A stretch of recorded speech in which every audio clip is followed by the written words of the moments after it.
हमारा देश कैसा है? वैसा ही जैसा आप छोड़ के गए थे। यानी कि हम अभी भी अंग्रेजों के गुलाम हैं? नहीं, अंग्रेजों से तो हमें 1947 में ही आजादी मिल गई थी। अच्छा, तो अब तो हमारे अपने लोग देश चलाते होंगे ना? हाँ, तब तो देश काफी आगे बढ़ गया होगा। जब हमारे अपने लोग देश चला रहे हैं तो गरीबी और भ्रष्टाचार का तो नाम ही नहीं होगा। सबको बराबर हक दिया जाता होगा, किसानों और मजदूरों का अच्छा ध्यान रखा जाता होगा ना? नहीं, ऐसा तो कुछ नहीं है। तो कैसा है बताना मुझे। कैसे हमारे अपने नेता, हमारे आजाद भारत के नेता, 100 साल हो गए मुझे गए हुए, बताना। हमारे अपने नेता वो तो अपनी जेबें भरने में लगे हुए हैं। आने वाली 7 पीढ़ियों को नहीं बल्कि 700 पीढ़ियों को ना कमा कर खाना पड़े उस चीज के इंतजाम में लगे हुए हैं। तो तुम लोग क्या कर रहे हो और हमारे देश का युवा क्या कर रहा है? हम लोग तो इंस्टाग्राम पर रील्स देखने में बिजी हैं। यानी कि हमारी कुर्बानी का देश के लोगों पर कोई असर नहीं पड़ा। देश के लोगों में कोई देशभक्ति नहीं, कोई देश प्रेम नहीं।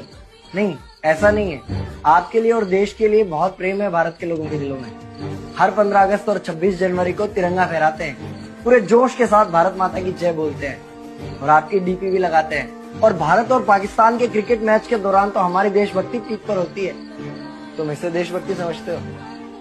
तो फिर क्या है देशभक्ति? अगर तुम्हारी देशभक्ति समाज को सुधारने में, गरीबों को अच्छी शिक्षा या बराबर का हक नहीं दिलाती तो कोई काम की नहीं है तुम्हारी देशभक्ति। भ्रष्ट नेताओं और सरकार के खिलाफ आवाज उठाओ, लोगों को एकजुट करो। लेकिन अगर हमने सरकार के खिलाफ आवाज उठाई या नेताओं से सवाल पूछे तो हमें एंटी नेशनलिस्ट कहा जाएगा या हमें गद्दार करार दे दिया जाएगा। तो डरता है। 23 साल का था मैं जब अंग्रेजों ने मुझे फांसी पर चढ़ा दिया। मुझे तो आतंकवादी कहा गया था। अगर अब नहीं जागे तो ये देश सोता रहेगा। ये सरकारें, ये नेता देश को बेच खाएंगे। इस भ्रष्ट सरकारी तंत्र से लड़ो। देश को क्रांति की जरूरत है।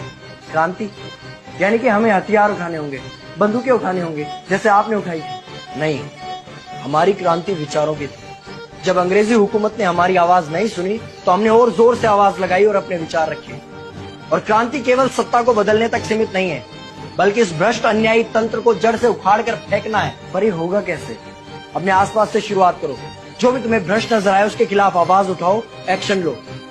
तुम्हारे टैक्स का पैसा नेताओं की जेब में जा रहा है, हिसाब मांगो। अपने वोट का सही इस्तेमाल करो, लोगों को जागरूक करो और इस देश को आजाद करवाओ। इंकलाब जिंदाबाद, इंकलाब जिंदाबाद।